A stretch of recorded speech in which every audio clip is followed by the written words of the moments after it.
Baik, Assalamualaikum warahmatullahi wabarakatuh. Kami dari kelompok 4 ingin melakukan presentasi hasil pengerjaan tugas besar kami pada mata kuliah Etika Profesi Regulasi Teknologi Informasi dan Properti Intelektual, di mana kami mengambil topik tentang peningkatan perlindungan hukum bagi pemegang paten dalam kasus peniruan teknologi di e-commerce berdasarkan Undang-Undang Hak Paten. Sebelum kita masuk ke dalam pemaparan materi, ada baiknya kami memperkenalkan diri terlebih dahulu. Boleh selanjutnya, halaman selanjutnya. Baik, di sini adalah anggota kelompok kami. Sebelumnya saya memperkenalkan diri terlebih dahulu. Saya Lola Anggita Citra Wilis dengan NIM 1020223000151 dan ada rekan saya. Perkenalkan, saya Immanuel Yu dengan NIM 1020223000349. Perkenalkan, saya Sanitra Safitri dengan NIM 102022300215.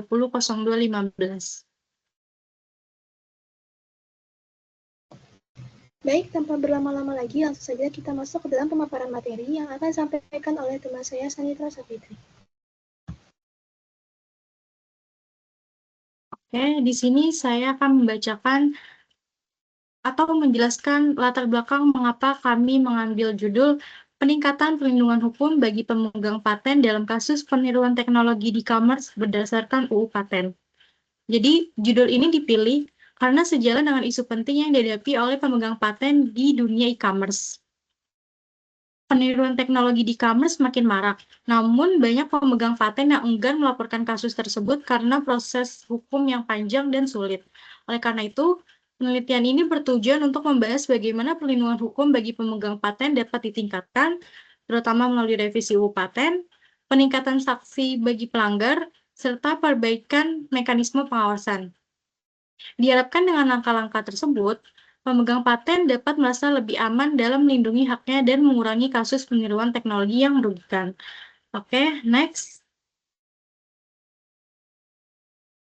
Jadi di sini ada beberapa rumusan masalah yang bisa saya jelaskan. Yang pertama itu ada bagaimana efektivitas implementasi Undang-Undang Paten dalam melindungi hak pemegang paten dari peniruan teknologi di e-commerce Indonesia. Lalu yang kedua ada apa saja faktor yang menyebabkan rendahnya kesadaran pelaku industri e-commerce terhadap pentingnya hak kekayaan intelektual dan perlindungan paten. Yang ketiga ada mengapa penegakan hukum terhadap pelanggaran paten di e-commerce masih lemah dan bagaimana solusi yang dapat meningkatkan efektivitas penegakan hukum tersebut. Lalu yang terakhir, bagaimana reformasi kebijakan dan kerjasama antara pemerintah, sektor swasta, dan masyarakat dapat meningkatkan perlindungan hukum terhadap pemegang paten di industri e-commerce. Next.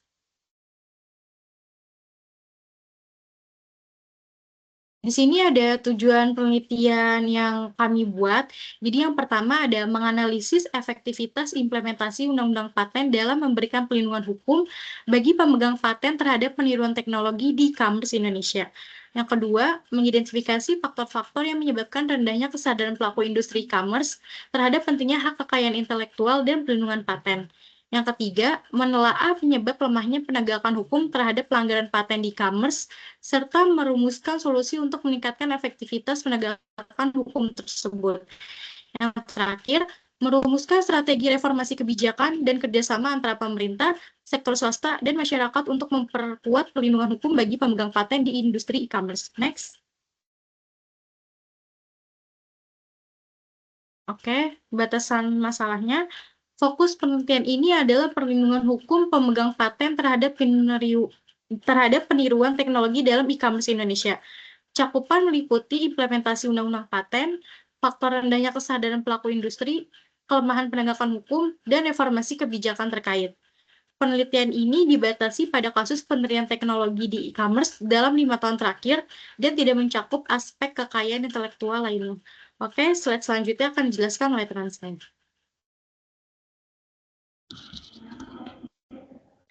Oke, untuk selanjutnya di sini ada bagian di metode penelitian. Untuk metode penelitiannya sendiri itu penelitian dimaksudkan untuk mendapatkan jawaban ataupun solusi di setiap permasalahan.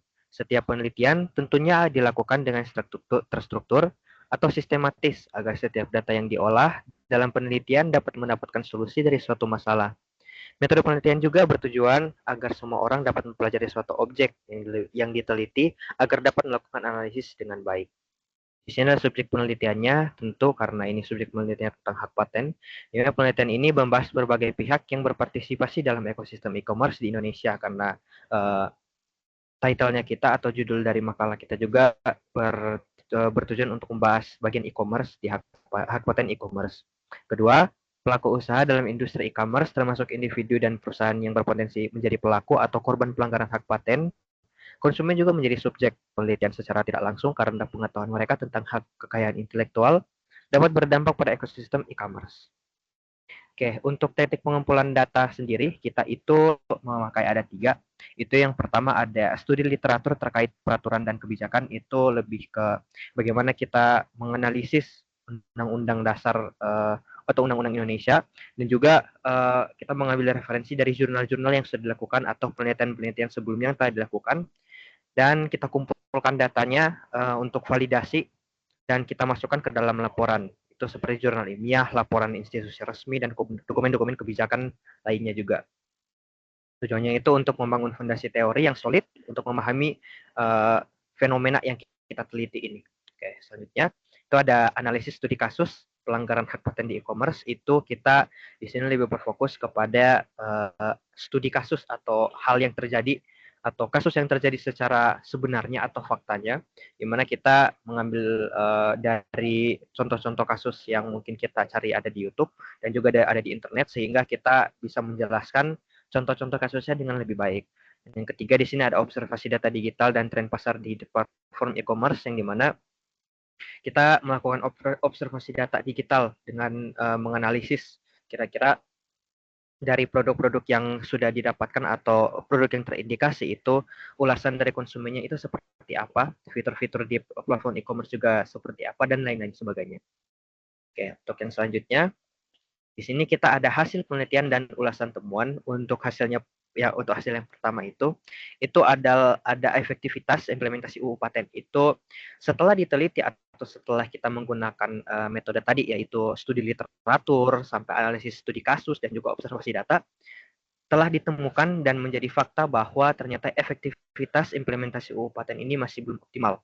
Yang dimana hambatan utamanya itu adalah rendahnya pemahaman aparat penegak hukum, rendahnya kesadaran masyarakat terhadap hak paten tersebut, dan emang beberapa itu ada yang disengaja tuh untuk hak patennya. Jadi karena proses hukum yang rumit mungkin dan lemahnya pengawasan, makanya masyarakat itu ada yang segan untuk melapor, aparat juga masih kurang mengerti tentang efektivitas dari UU paten ini dan lain-lainnya. Oke, lanjut. Untuk yang kedua itu ada kesadaran pelaku industri e-commerce terhadap hak kekayaan intelektual itu masih rendah. Itu banyak pelaku industri yang tidak memahami sama sekali tentang hak paten ini, tentang UU paten ini, makanya beberapa dari mereka memang tidak menerapkan, atau ya antara kurang tahu atau emang tidak tahu atau pura-pura tidak tahu gitu untuk makanya kurang kurang diterapkan aja gitu untuk mayoritas dari pelaku industri ini. Jadi pemerintah perlu mengedukasi lah masyarakat melalui seminar, kampanye informasi, dan program pendidikan, sehingga pengaruh kesadarannya ini, kesadaran pelaku industri itu lebih terupgrade gitu atau lebih terinvest untuk memahami UU paten. Dan juga untuk yang ketiga itu ada penyebabnya itu penyebab lemahnya penegakan hukum terhadap pelanggaran paten di e-commerce itu hukumnya yang lemah.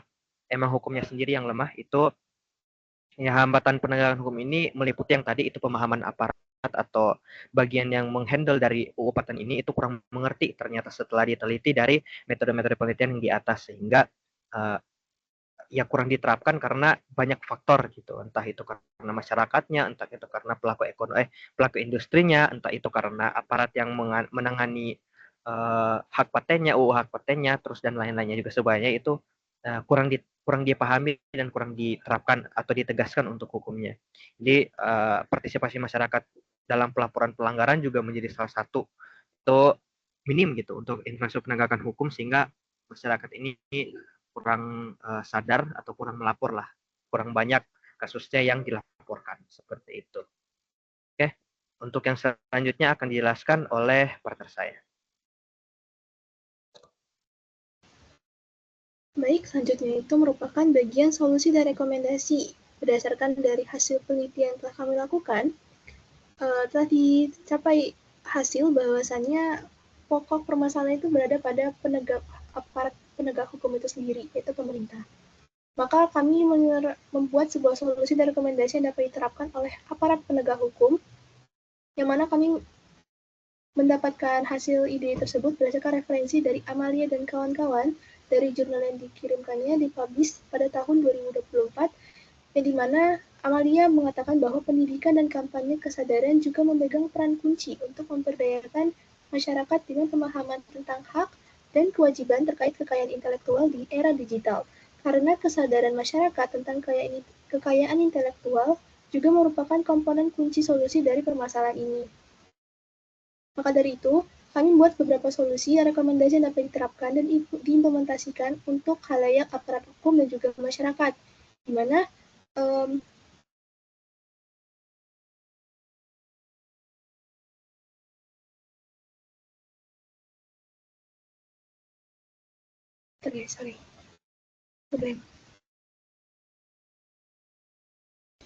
di mana pemerintah sebaiknya melakukan pelatihan bagi aparat penegak hukum untuk mengevaluasi kembali tanggung jawab dan pengetahuan mereka tentang hukum paten.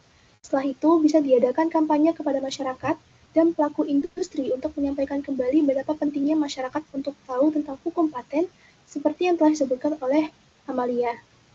Hal ini tentu penting dilakukan untuk tercapainya tantangan-tantangan untuk bisa menghadapi tantangan-tantangan nyata dan terletak pada implementasi yang jauh lebih efektif, penanganan sengketa, hingga penegakan hukum lingkungan digital yang terus berkembang. Boleh selanjutnya? Baik, dari hasil materi yang telah kami sampaikan, kami menarik kesimpulan bahwasannya pemerintah dapat membangun lingkungan yang mendukung inovasi dan menghormati hak kekayaan intelektual dengan melatih penegak hukum, kampanye edukasi, dan meningkatkan pengawasan.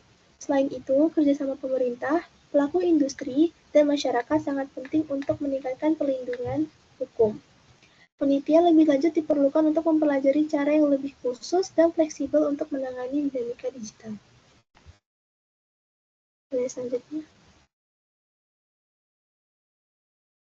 Baik, selanjutnya itu adalah bagian saran, yang mana kami membuat saran yang dapat diimplementasikan untuk pemerintah itu sendiri dan juga masyarakat, yang dimana pemerintah perlu mendidik pelaku industri e-commerce tentang hak kekayaan intelektual melalui program seperti kelas kampanye digital atau kursus online.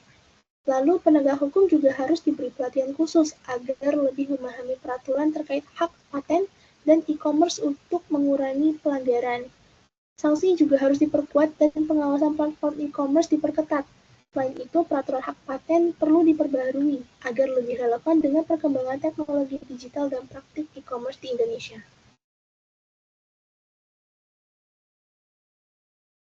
Baik, sekian saja presentasi dari kelompok kami. Mohon maaf bila ada kesalahan kata maupun kesalahan dalam penyampaian kami. Saya akhiri dengan mengucapkan wabillahi taufiq wal hidayah. Wassalamualaikum warahmatullahi wabarakatuh.